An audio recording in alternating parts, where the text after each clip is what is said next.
सभी प्यारे भक्तों को हर हर महादेव। आज के इस खास वीडियो में हम आपको इंदौर, ओंकारेश्वर और उज्जैन को 3 दिनों में कैसे घूम सकते हैं, इंदौर से ओंकारेश्वर कैसे जाएं, इंदौर से उज्जैन कैसे जाएं, कहाँ रुके, होटल का खर्चा कितना होगा और कौन कौन सी जगह घूमने के लिए है, इसकी पूरी जानकारी देंगे। अगर आपने अभी तक हमारे चैनल को सब्सक्राइब नहीं किया है तो जल्दी से सब्सक्राइब करके जल्दी से शुरू करते हैं। सबसे पहले रात की बस या ट्रेन पकड़कर इंदौर पहुंचना है।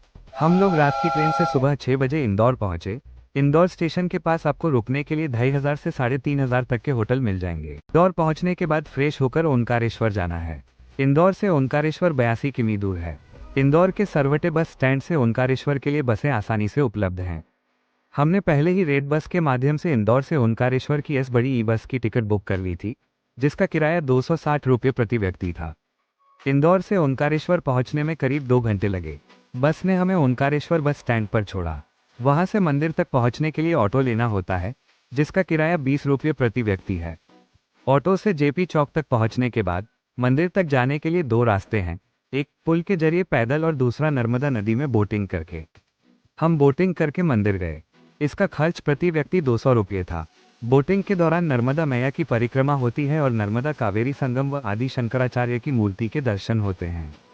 ओंकारेश्वर मंदिर पहुंचने के बाद दर्शन के लिए लंबी लाइनें होती हैं, जिसमें 1.5 घंटे का समय लग सकता है। जल्दी दर्शन के लिए वीआईपी टिकट का विकल्प है।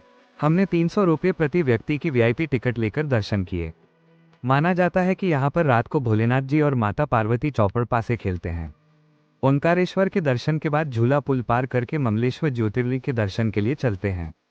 वहां सामने ही दाईं ओर गौमुख घाट और बाईं ओर ममलेश्वर ज्योतिर्लिंग का रास्ता जाता है। गौमुख घाट ओंकारेश्वर में नर्मदा नदी के तट पर स्थित एक पवित्र स्थान है। अब हम ममलेश्वर ज्योतिर्लिंग के दर्शन करने के लिए चलते हैं।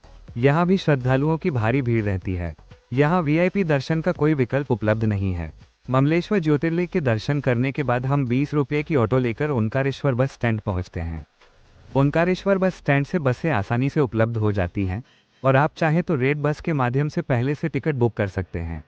वापस इंदौर आने के बाद इंदौर में सराफा बाजार घूमने के लिए चलते हैं। सराफा बाजार के पास ही रागवाड़ा पैलेस है, जो रात में रोशनी में बहुत ही अच्छा लगता है। तो रात में रागवाड़ा पैलेस का नज़ारा देखने का न भूलें। सराफा बाजार घूमने के बाद डिनर के लिए इंदौर में खाने के लिए फेमस 56 स्वीट चलते हैं। यहाँ खाने की कई 56 दुकानें हैं।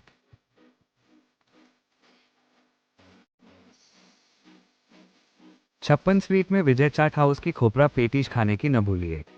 56 स्वीट से वापस रात को स्टे के लिए होटल चलते हैं। आज हमारी ट्रिप का पहला दिन यहीं पर खत्म होता है। दूसरे दिन सुबह 9:30 बजे तक तैयार होकर इंदौर घूमने निकल जाना है। इंदौर में एक ही ऑटो वाले को लेकर आप वैष्णो धाम मंदिर, लालबाग पैलेस, श्री अन्नपूर्णा मंदिर, खजराना गणेश, कांच मंदिर, रंजीत हनुमान, बड़ा गणेश और रागवाड़ा पैलेस जैसी जगहों पर घूम सकते हैं। ये सब घूमने में 3 घंटे लगते हैं। इसके बाद दोपहर का लंच इंदौर में लेकर उज्जैन के लिए निकलें। इंदौर से उज्जैन जाने के लिए सरवटे बस स्टैंड से बसें आसानी से उपलब्ध हैं। हमने रेड बस से 115 रुपये प्रति व्यक्ति की टिकट पहले ही बुक कर ली थी। इंदौर से उज्जैन पहुंचने में 2 घंटे लगे।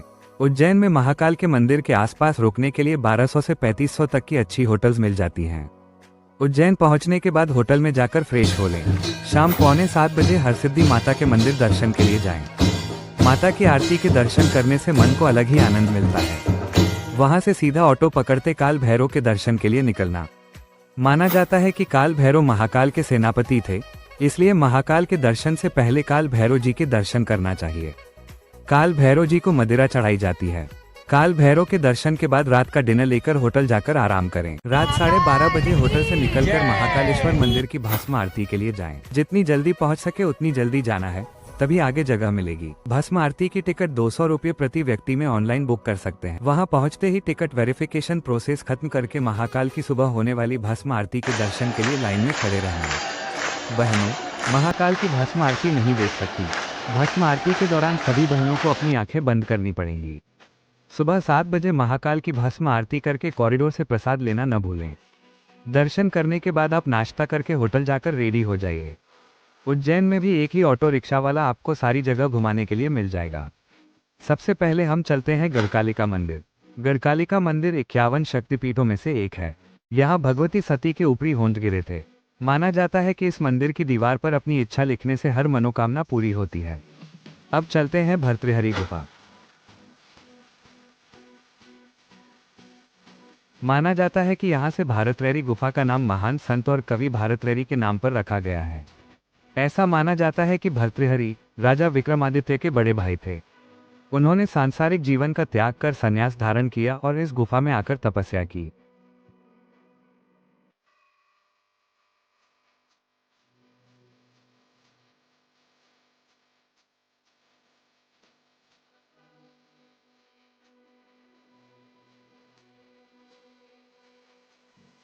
गुफा में प्राचीन भगवान शिव, भारतहरि और अन्य देवी देवताओं की मूर्तियां हैं। यहाँ पर कई साधु संत तपस्या कर रहे हैं। यहाँ से 4 धाम जाने का रास्ता निकलता है, जो कई सालों से बंद किया गया है।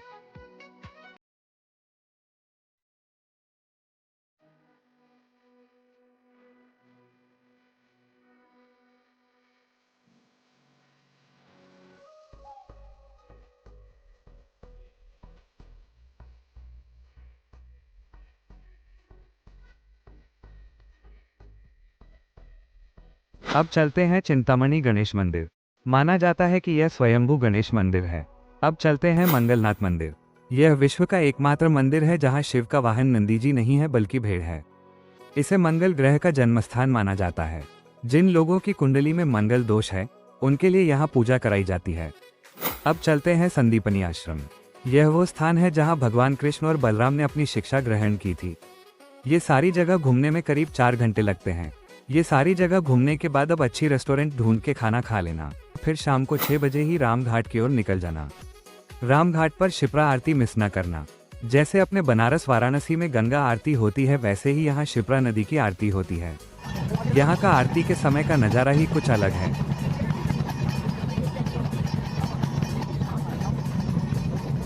तो यहाँ पे खत्म होती है अपनी 3 दिन की सफर। फिर रात को बस या ट्रेन से अपने घर की ओर निकल लेना। धन्यवाद वीडियो देखने के लिए।